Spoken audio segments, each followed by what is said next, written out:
Napakainam at napakasarap na magpuri sa Diyos.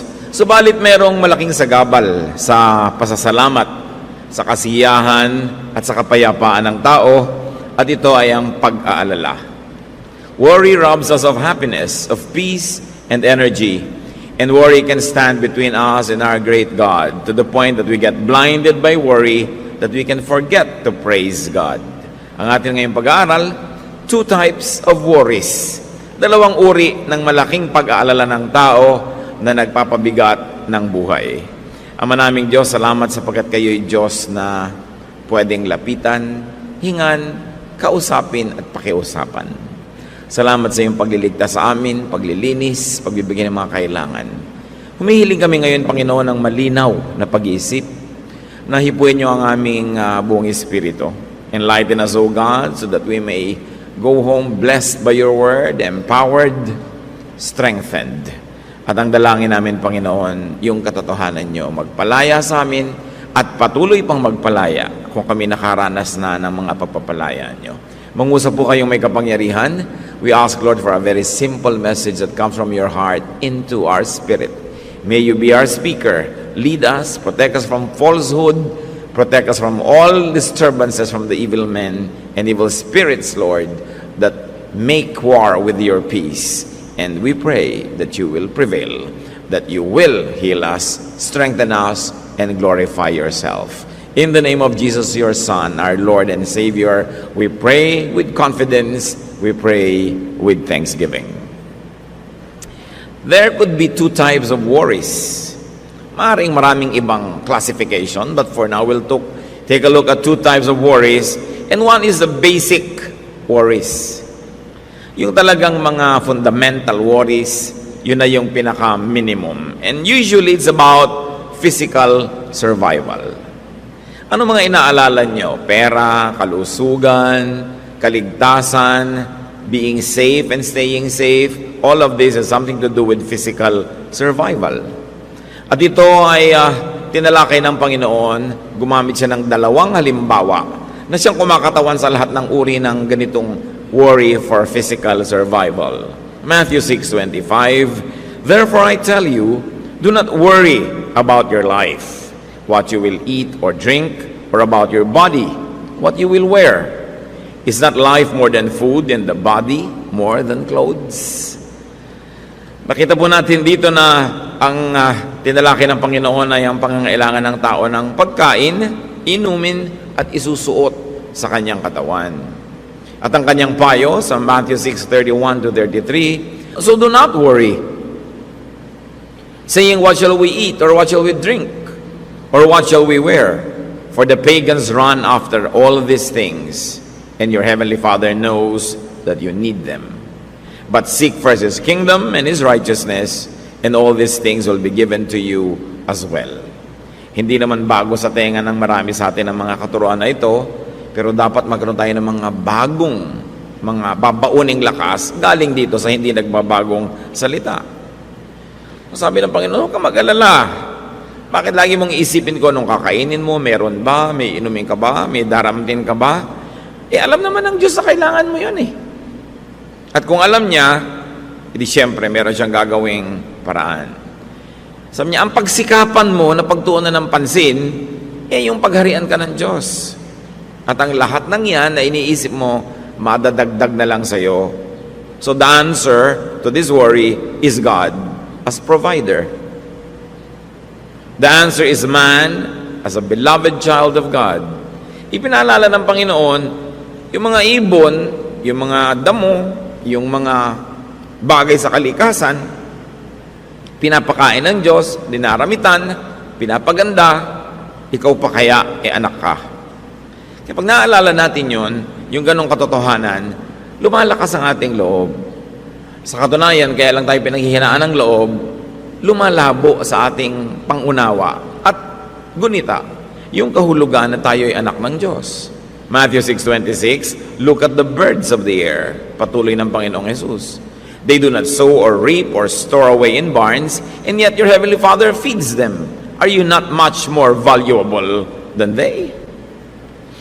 Kaya sabi, kung gusto mo talagang luminga-linga, tingnan mo mga ibon.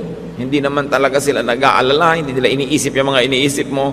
Pero pareho rin kayo na nabubuhay at pagtak ng panahon, babawian din ang buhay. Pareho lang, ikaw nag-aalala na babawasan ang iyong kasiyahan sa buhay. Matthew 6:28-30, and why do you worry about clothes? See how the flowers of the field grow. They do not labor or spin. Yet I tell you that not even Solomon in all his splendor was dressed like one of these. If that is how God clothes the grass of the field, which is here today and tomorrow is thrown into the fire, will he not much more clothe you, you of little faith? Napakasimple po na argumento na ibinigay ng Panginoon dito. Kung ang mga ibon, pinapakain ng Diyos, ikaw pa kaya na anak niya ang limutin niya. At kung yung mga damo na sasandali ang buhay, ikaw nga nabubuhay ng 50, 60, 70, 90, 95, 100 years, yung damo ilang araw lang yan. At may mga damo pa nga po na 24 hours lang yung buhay eh. Pero sabi, yun, kahit sasandali dito sa mundo, dinaramitan ng Diyos ang magagandang kulay, magagandang texture at hugis, ikaw pa kaya na anak ng Diyos. Kaya sa napakaliit naman ang iyong pananalig, napakaliit naman ng iyong lugar para sa paniniwala sa Diyos. So here the deep answer to this worry is faith. Trust in God. Worry robs us of all of the peace. The greater the worry, it means the less trust we have. The more trust and faith, the less the worry. Ito pong pagtitiwala sa Diyos at pag-aalala ay merong inversely proportionate relationship. Habang lumalaki yung isa, lumiliit naman yung kabila. So pag lumalaki ang pananalig, lumiliit ang pag-aalala. Kung pinapalaki ang pag-aalala, lumiliit o kaya lumiit na talaga pala ang pananalig. Kaya ang dalangin ng mga apostles sa Lord, increase our faith. Hindi naman nila sinabing increase our money, increase our income, increase our goods, increase what we store up for ourselves. Sabi nila, increase our faith. Kasi hindi naman doon sa pagdami ng pera, sa pagdami ng pagkain, ang nakaimbak, nakatago, nakasalalay yung kapayapaan, peace of mind, at kaligayahan ng tao. Subukan nyo magtanong sa mga taong napakarami ng naipon at napakarami ng kinikita, kung talagang mas maligaya sila sa inyo. Kasabi, increase our faith. Doon niya nakasalalay. Hindi sa pagdami ng mga bagay, hindi sa pagdami ng mga tao sa paligid, hindi sa pagdami ng ating iniimpok na nandun ang kapayapaan, kundi sa lumalalim, lumalago, tumataas na pananalig. Ngayon, yun yung simple and basic worries. Meron naman, pagka ang tao ay nakakalampas na nakakaangat na sa sobrang kahirapan, meron pa siyang laging naiisip na mga iba. And this is what we might call complex worries. Hindi na simple. Hindi na nag-iisip ng kakainin kasi meron na. Hindi na nag-iisip ng kapayapaan kasi payapa naman. Halimbawa walang gera. Hindi na nag-iisip ng basic survival kasi secure naman. But they have complex worries. These are about meanings and sophistication. Mga sinasabi nila may hierarchy of needs. Beyond basic needs, man longs for higher needs of life. Ano-ano yung mga yan? Reason. Bakit nag-aaral pa, nagbabasa pa? Kasi humahanap ng mga kadahilanan at connection ng buhay ng mga bakit and because. Kaya yung mga iba na alam mo nang wala ng ambisyon na maghanap ng reason, hindi mo na mapagbasa ni ticket ng bus kung nakatapos ng magkolehiyo. Ay, tapos na ako, ayoko na mag-aral, mahirap yan. Nosebleed. Yung word na nosebleed, ang hilig sabihin ng mga ayaw matuto. Binabalingoy-ngoy naman ako sa hirap niyan. Yun lang, binalingoy-ngoy ka na. Napakaliit naman ng iyong inilagay na goal para sa iyong buhay. So yung mga magkakaroon pa ng complex worries, they look for a reason. Kaya nag-aaral sila ng mga philosophy, ng religion. Nagpapakadalubhasa sila o nahihilig sila makipag-usap sa mga itinuturing nilang marurunong. They look for beauty. Kaya alam mo kung ang tao umaasenso na mula sa pagiging very basic, naghahanap na siya ng beauty. Hindi na lang sapat na may kwarto, kailangan maganda ang ayos. Hindi na lang sapat na manamit, kailangan may color coordinate. Hindi na lang sapat na may pagkain, kailangan masarap. At hindi na lang pwedeng masarap lang, kailangan maganda yung presentation. You see na umaasenso yung isip ng tao. Naghahanap na siya ng harmony. So hindi na lang basta may tugtog, dapat may harmony. Dapat hindi lang basta may asawa, dapat may harmony yung relationship. And people begin to look for logic and sense. The whys and the wherefores. This signals a transcendence from the primitive to the sophisticated. What you might even call a born-again experience, not in the usual meaning that we attach the word to, kundi yung from basic, you are born again to become more complex, you are born again to become more and more complex, and you become sophisticated. At kung minsan yan ang hindi naiintindihan ng mga taong hindi umasenso ni kapraso sa buhay. Hindi nila maintindihan ng kanilang kapatid, kamag-anak, pinsan, kaibigan, kababayan na umasenso ang isip. Hindi na nila kamukhang mag-isip. Umasenso ang taste, hindi na nila katulad maghain ng tuyo. Hindi na lang basta hinahagis yung kamatis doon sa mesa, hinihiwa-hiwa pa na may shape. Ang arte-arte naman ito, ganoon din yung kamatis. No? So, kita mong, teka, may naiba sa kanya at sa'yo, merong hindi naiba. Kaya magkaiba ang pananaw nyo dyan. That's why poverty is a major enemy of people who will have self-realization. Because poverty ties you down to the basic issues of life. Wala ka ng panahon para sa complex. Ano mga reason, whys, and wherefores kung wala ka makain mamaya? Anong harmony? Anong beauty? No? Survival lang ang gusto mo sa buhay. Kaya ang taong espiritual ay sinisikap niyang paangatin ang kanyang buhay para hindi siya matali doon na lang sa mga payak at simpleng bagay na hindi bagay sa tao. Kumbaga, pang pagong o simple lang siya. Pagong naman siya eh. O anay siya. Pero hindi naman gano'n kasimple yung anay. May mga royalty pa nga sila. May mga reyna sila at may mga sundalo. Yung mga langgam. So yung mga tao, higit dapat doon ang nararating. At nagiging malaking sagabal nga dyan, poverty or laziness. Ganyan ang ginawa ni Solomon. Palibas at Solomon ay hindi naman mahirap. Mayaman nga siya. Palibas at marami namang household chores na pwede niyang i-delegate. Hindi na pa siya naglalaba, nagluluto. Marami siyang natirang oras para asikasuhin yung mas mga pinong bagay sa buhay. Tulad ng pag-iisip. Nagpapatawag siya at umiimbita ng mga iba't ibang matatalinong tao sa iba't ibang mga bansa para lang makapanayam niya at mapakinabangan niya yung karunungan ng tao. Nagbibigay siya ng audience sa mga taong gustong makinig sa kanya at makipagtalas-tasan din naman sa kanya. Ecclesiastes 1:1-2. When the son of David was king in Jerusalem, he was known to be very wise. And he said, nothing makes sense. Everything is nonsense. I have seen it all. Nothing makes sense. What wisdom! Na nung rumunong ka ng rumunong, ang nalaman mo lang, wala ka naman talagang alam. Ang layo ng narating niya. Ecclesiastes 2:3, I wanted to find out what was best for us during the short time we have on this earth. Matayog ang pangarap ni Solomon. Naobserbahan niya kasi, kahit gaano kakalakas, kayaman, karunong, kapangyarihan, mamamatay ka rin. Na ang buhay ng mayaman hindi naman laging mas mahaba sa buhay ng mahirap. Na ang buhay ng makapangyarihan ay hindi naman laging mas masaya kaysa buhay ng walang kapangyarihan. So sa inyo, pare-pareho lang tayong may buhay. At yung buhay, hanggang dun lang talaga. Kahit pilitin mong habaan, ang mga pharaoh na bigo na habaan yan. Yung mga masasarap ang buhay, yung mga emperor, buhay ng mga paraan para makawain ang buhay nila. Hindi rin napahaba kasi nakatakda. So ang sabi ni Solomon, ganito na lang gawin natin.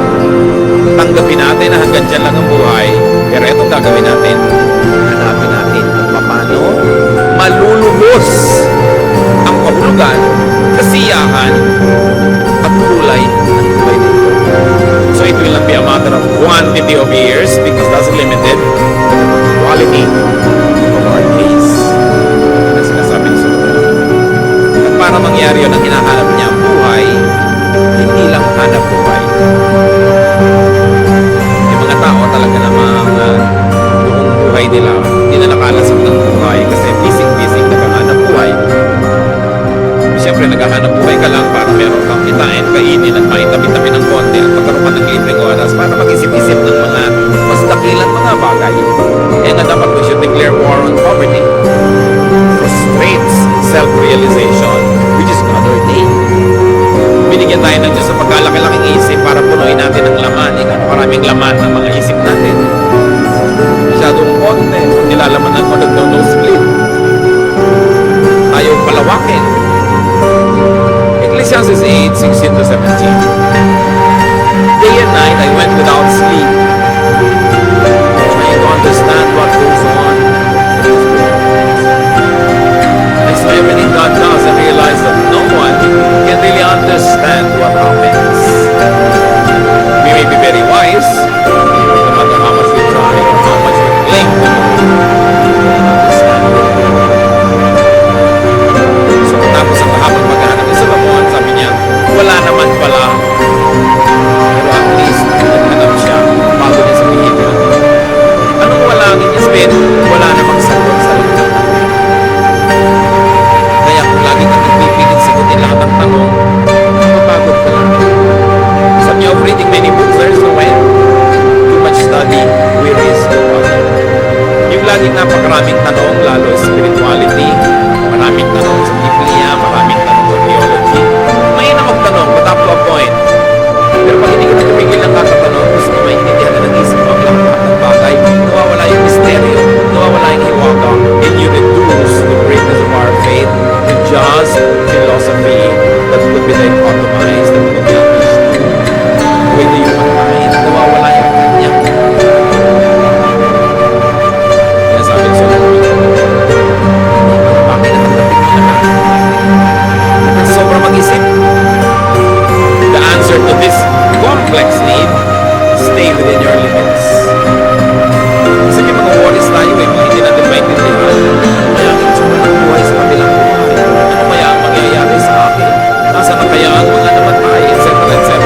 Stay within your limits. And what is your limit? Buhay ka pa ngayon, so huwag mo nang kalkalin kung ano yung mangyayari sa mga mamamatay. You have lots of time to do it pag namatay ka na.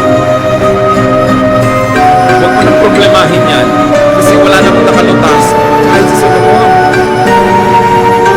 Marami kasi sa atin, especially pag above 50 or 60 ka na, bawat oras na dumadaan ay merong tahong nalalagas sa pakay ng panahon.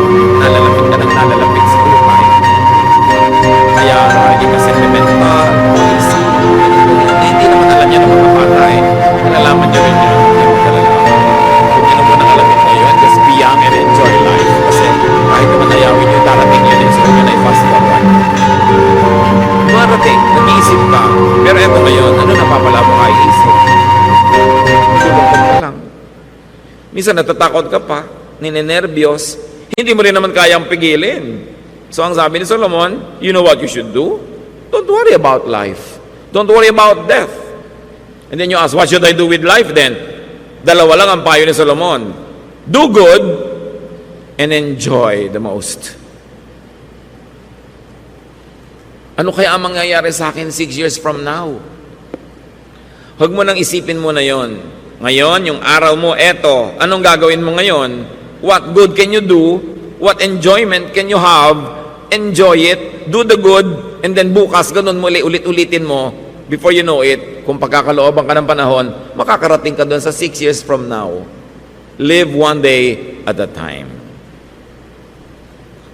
Ecclesiastes 8:13-14, sabi niya, alam niyo, napag-aralan ko na lahat. Hetong sasabihin ko sa inyo. Everything you were taught can be put into a few words. Respect and obey God. This is what life is all about. God will judge everything we do, even what is done in secret, whether good or bad.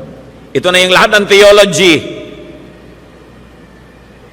Lahat ng pinagsama-samang sermon mula sa pulpito, Bible study, theology, lahat-lahat. Sabi niya, respect and obey God. Yun lang yun. How do you respect God? You respect God's design. And the body, life, was designed by God to be enjoyed. So an act of respecting God is to enjoy the day. It is an act of worship. But don't forget to balance it with obedience. Do good.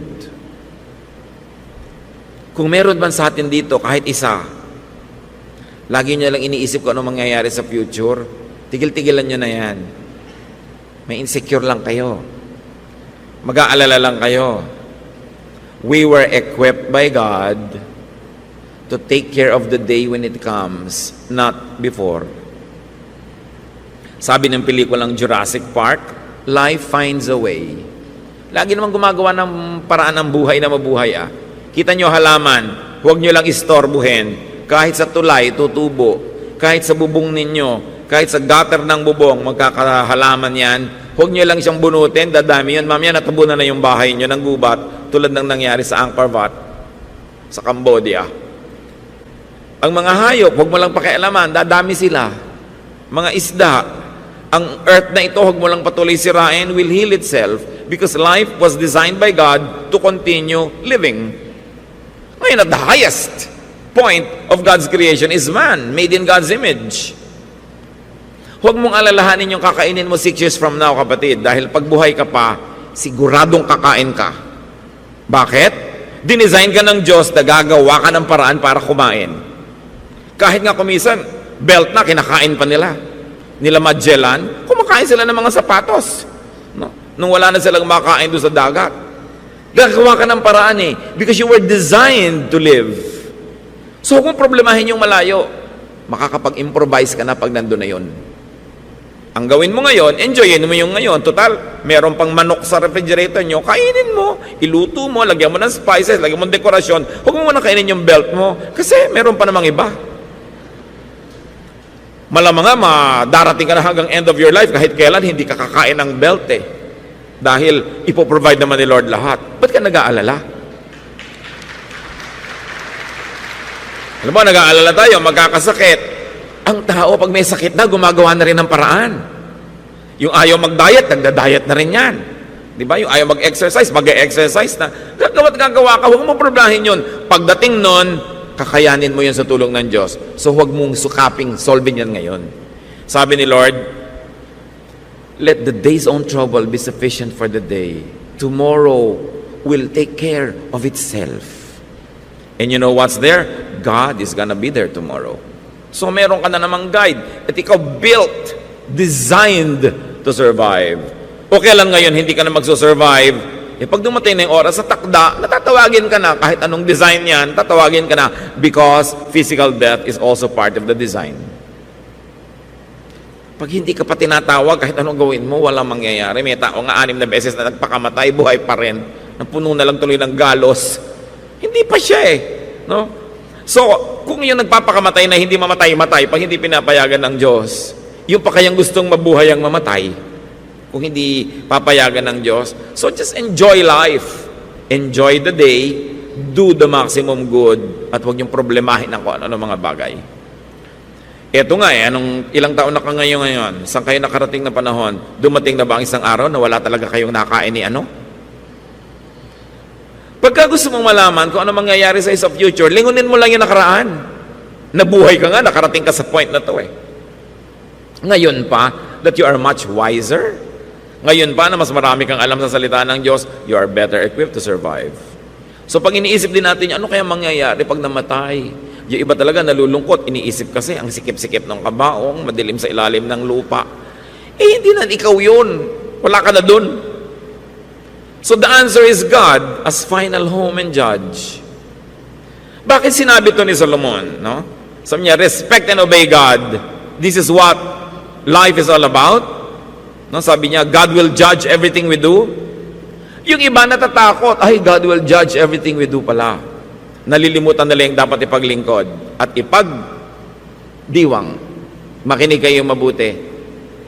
If God will judge everything we do, ibig sabihin may judgment day.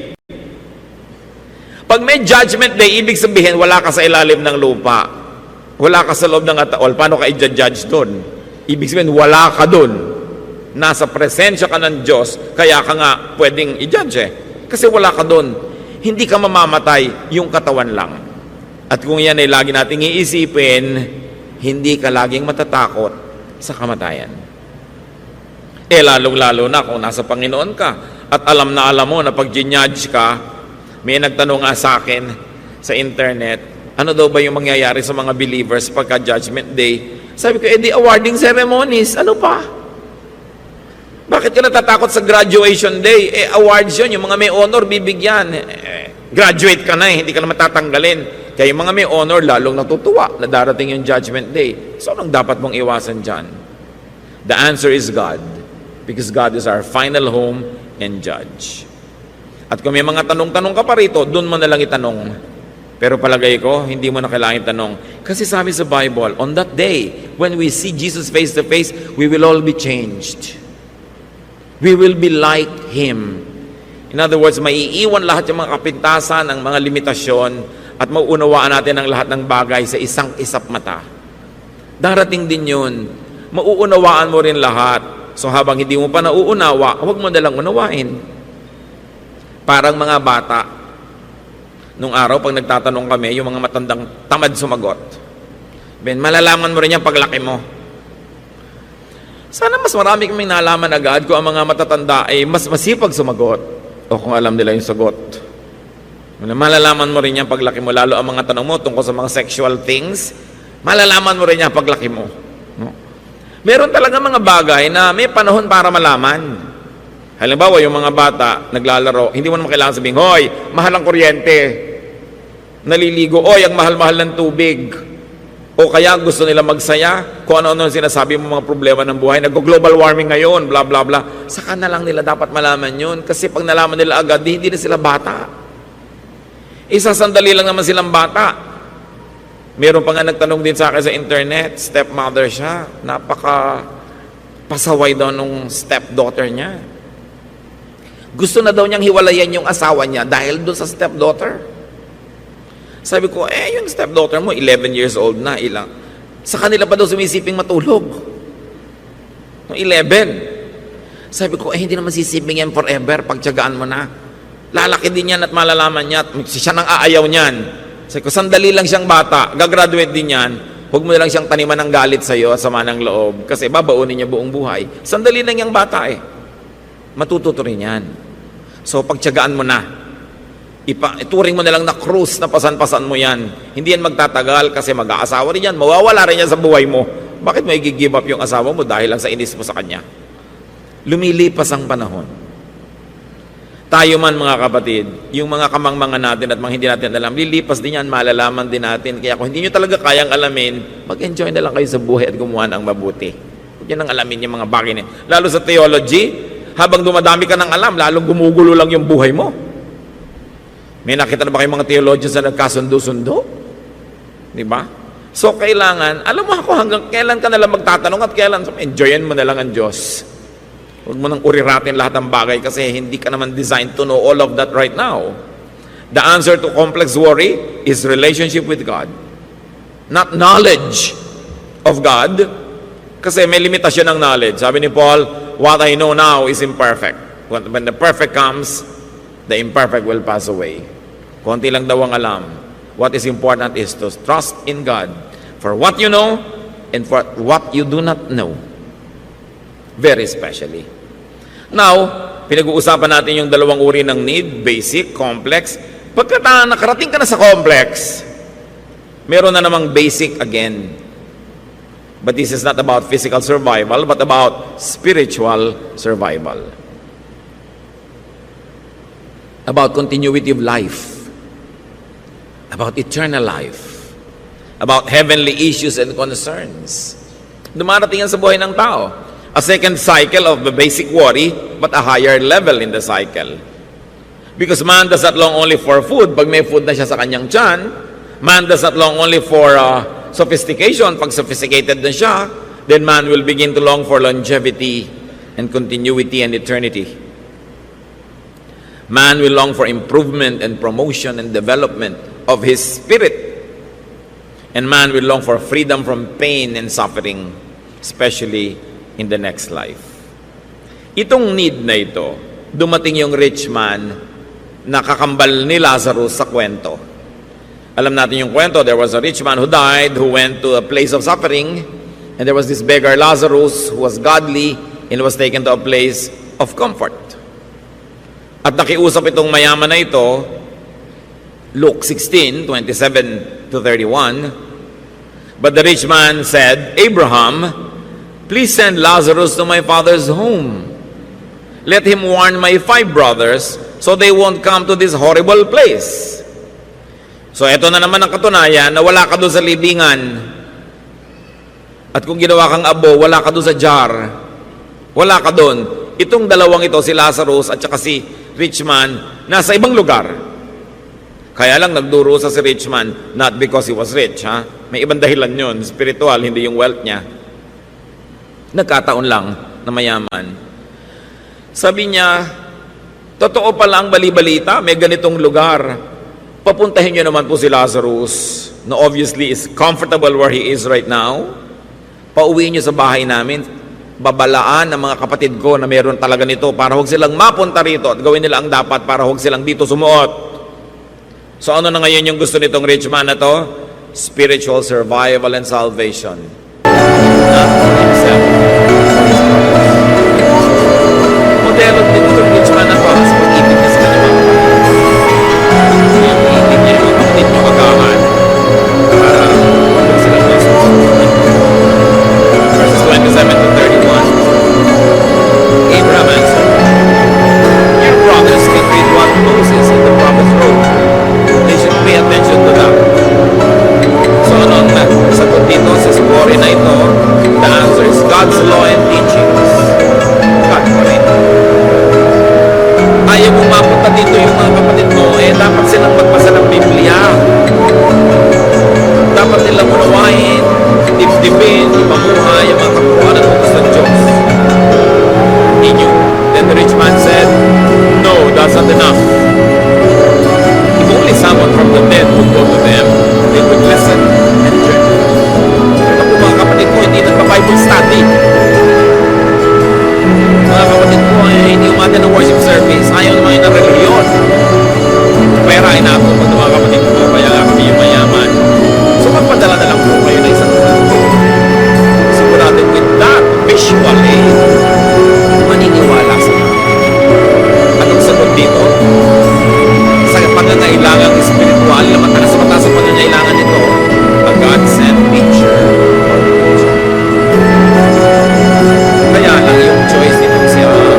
ating mga sagot sa ating worries, magkapera na magkapera, dumami ng dumami ang ipon. Minsan, ang sagot ng iba sa worry sa pagtanda nila, dumami ng dumami ang anak. Maraming anak, wala rin kapiling ni isa. Hindi naman ko may mga anak ka nga, nandyan ha. Pero salamat kung nandyan, mabuti, maganda, yun talaga ang nakalulugod sa Diyos. Pero hindi guarantee. Kailangan matuto ka na hindi materialistic solution ang solution sa mga yan, kundi spiritual. Magsaya ka kung may tao, pero dapat matuto ka na kung kailang ng Diyos ang magkasama, masaya ka pa rin. Pero at least, hindi naman nawawala yung Diyos kahit kailan. Matuto ka na mag-enjoy ng material things, pero kung wala, buhay ka pa rin at nag-enjoy ka pa rin kasi may iba namang laman ng iyong isip. To train ourselves.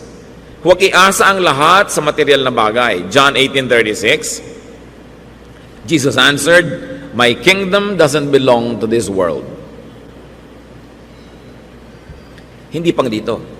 So yung mga solusyon, hindi physical. Hindi laging material. What is the right solution to our worries? The spiritual, the heavenly answer. Matthew 6:33, binigay ng Lord yung coup de grace. Yung talagang, eto na yung sagot sa mga worry mo.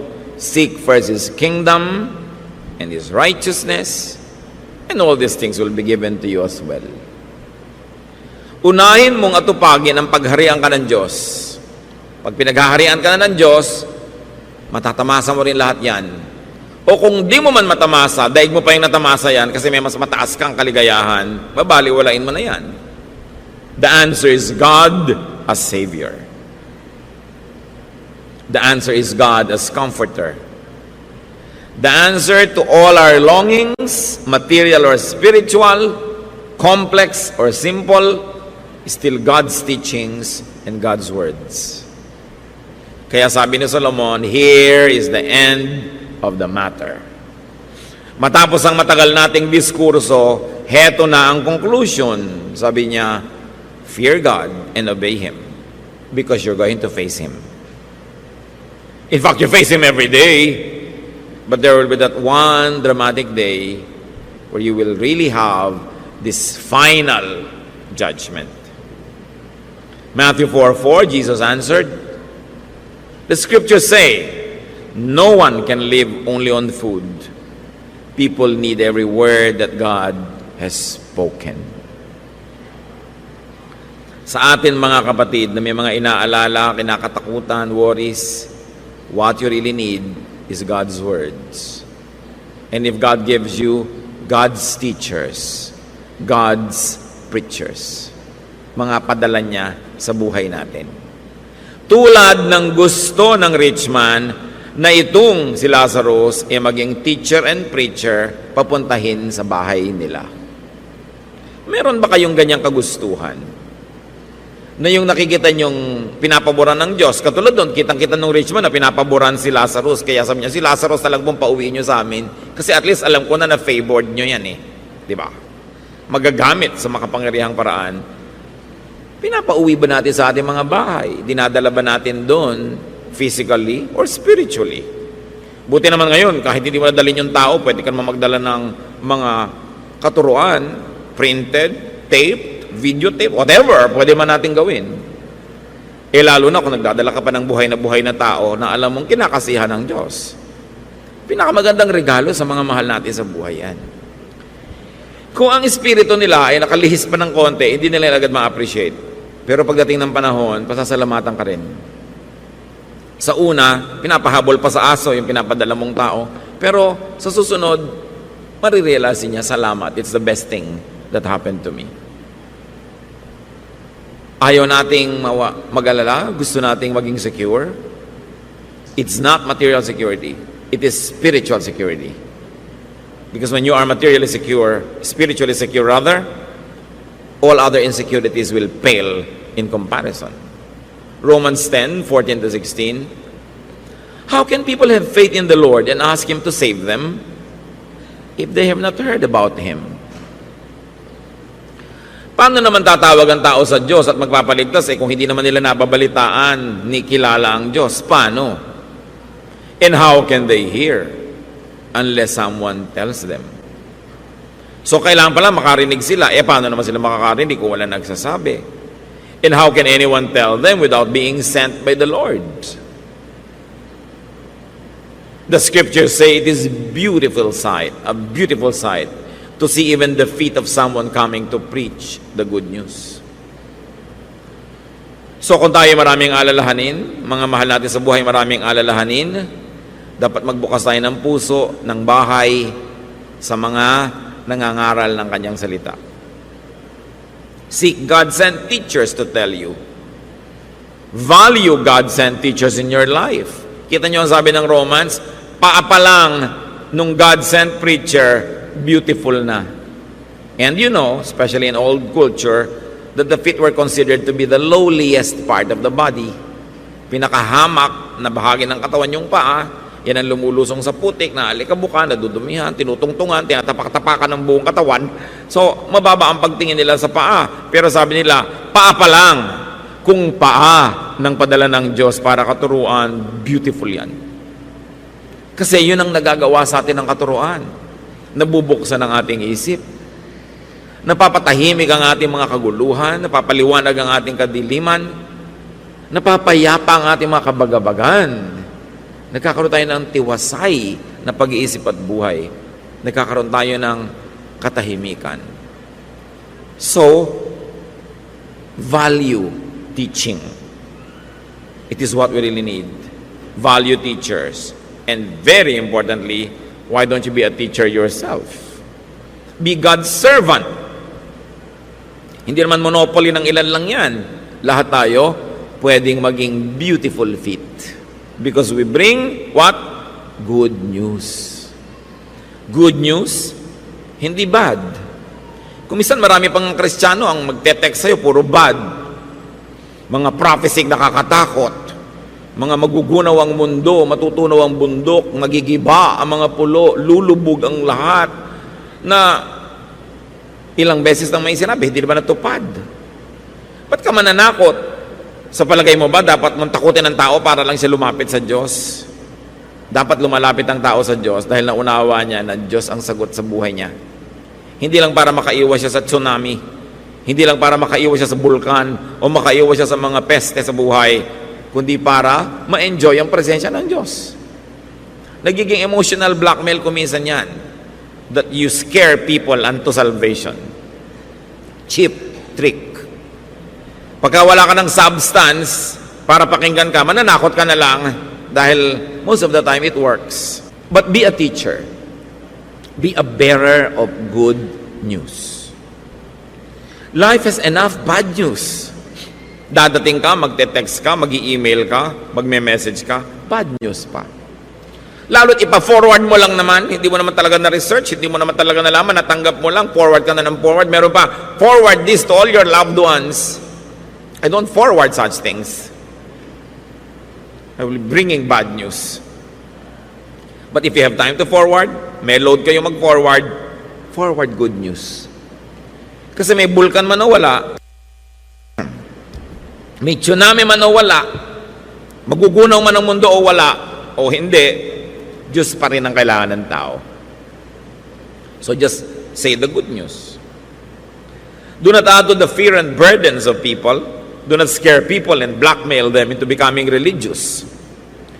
So, mga kapatid, ano bang inaalala nyo sa buhay? Ano ba mga kinakatakutan nyo dyan? Baka ka mawala ng asawa? Dati naman wala, di ba? Nabuhay ka rin nun. Mabubuhay ka rin kahit mawala. Huwag. Pero mawala man, kung nandiyan pa rin ang Diyos sa puso mo, buhay ka pa rin. Natatakot kang mawalan ng mga kayamanan. Na ipinanganak ka nun, wala ka rin namang dala. Lalo't galing ka sa hirap, o di, alam mo na wala naman o, nagkaroon, kaya mo rin mabuhay kung wala. Pero salamat kung hindi mawala. Dapat clear sa atin kung ano yung talagang minimum, ano yung mahalaga. Do you worry about the future? Napag-usapan na natin yan. Huwag mo nang isipin yung future. Pagdating mo na lang doon, tsaka mo harapin. Kahit ka man yan, mangisay na kaiisip, hindi mo pa rin yan may isip. Sayang lang oras mo. You were designed to live. You, by God's help, will always find a way when the need comes. So cross your bridge when you get there. Wala ka pa sa tulay, tinatawiran mo na, hindi mo tuloy malakaran tong malapad na daan na dapat na-enjoy mo. Focus on God. Focus on God's words. 2 types of worries. There's only one solution. God pa rin. Nawa, sa pang-araw-araw nating buhay, alalahanin natin yan. Normal na matakot. Normal na mag-isip. Normal na mag-alala. Pero abnormal sa anak ng Diyos na patagalin yan sa ating isip. Kailangan kung changed by the renewing of your mind. Kung nung mga nakaraang taon, binibigyan nyo ng puwang ang pag-aalala at pag-iisip, huwag nyo siyang bigyan ngayon. Tandaan natin, minsan nakakasalis nakakapasok sa conversation. Pero pag ang usapan nyo na, pumapasok na sa mga nakakatakot, mga mahirap, mga problema. Change topic. Ayoko na ng mga topic na yan. No? Kung pag-uusapan na naman natin lahat ng may cancer, lahat ng may sakit, lahat ng may ganito, bagamat dapat pag-usapan kung kayo yung doktor at kung kayo yung mag-aalaga. Ngayon kung hindi, ipanalangin nyo na lang, tapos huwag nyo na laging isipin. Pagka naisip mo lahat yung mga nangyari sa kapitbahay, nangyari doon, nangyari dito, madedepress ka lang. Pag lagi mong binabasa sa diary yung mga bumabagsak na aeroplano, hindi ka na sasakay kahit kailan. Samantalang ang dami mo namang kilalang nagtandaan na ng mga stewardess buhay pa rin, hindi nag-plane crash. Diba? Ayan sila, mga buhay. Konting-konti lang naman nang nagpe-plane crash Sobrang konti. Mas marami pang tricycle na nagbabanggaan araw-araw. So, huwag ka masyadong matakot. Pipigilin mo ang buhay mo na mabuhay. Gustong-gusto mo makapaglakbay, makapunta sa anak mo abroad na matagal mo na hindi nakikita pero natatakot kang lumipad. Lumipad ka. Dahil sa takot mo, kahit nasa kama ka, mamamatay ka rin pag oras mo na. Diba? Salamat lang kung lahat ng nasa kama hindi namamatay. Diyan nga maraming namamatay, diba? Lalo't nasa ospital ka at marami pang nakapaligid na doktor, doon ka pa nga namamatay So, kung oras mo na yan, tanggalin mo kapatid ang mga takot mo para lumaya ka at marami kang magawa sa buhay. Kasi hindi pwedeng buong buhay mo nakakulong ka na lang sa mga inimbento mong mga rehas at mga tanikala, tapos andun ka lang. Tapos naubos yung oras mo, namatay ka na lang, wala nangyari. Kailangan nilalampasan, tinatalo natin ating mga takot. At sa tulong ng Diyos, resist the devil, he will free from you. Fear comes from the devil, not from God. So don't fear to be alive. Fear not to be alive. So kung yung buhay mo kapatid, kulang sa kulay dahil sa dami ng mga, kung ano-ano mo mga kinakatakutan, gawin mong project yan this year, tanggalin mo yung mga yan. Be free. Dati hindi ka kumakain ng mga ganito, kita mo naman yung iba kumakain, buhay pa rin, kainin mo lahat. Huwag ka lang allergic, yung hindi mo ikamamatay, kung minsan ang dami nating arte sa buhay, kumukonti lang tuloy na enjoy natin sa buhay. Life is meant to be lived. Life is for living. Life is a gift from God. Worry and fear deprives you of that. Don't let the devil win. Dear God, thank you for life. Turuan niyo po kaming pahalagahan bawat minuto, bawat oras na ipinahiram niyo, na huwag kami mag-alala sa hindi naman dapat naming pag-alalahanan. Turuan niyo kami magtiwala. To live to the fullest, to do the maximum good we can do, to serve you and your people, and to enjoy our lives, which is because our life is a gift from you. Magbulay-bulay tayo mga kapatid. At ngayon, iwaksin ninyo, palayasin nyo sa buhay nyo ang mga worries and really enjoy your faith in the Lord. Be alone with God for a while in silent prayer. Alalahanin ang mga dapat nating isukong mga alalahanin, paalisin sa buhay natin at bigyan ng mas maraming espasyo ang Espiritu ng Diyos. Dear God, in silence, we continue to worship you. Teach us, guide us in a personal way.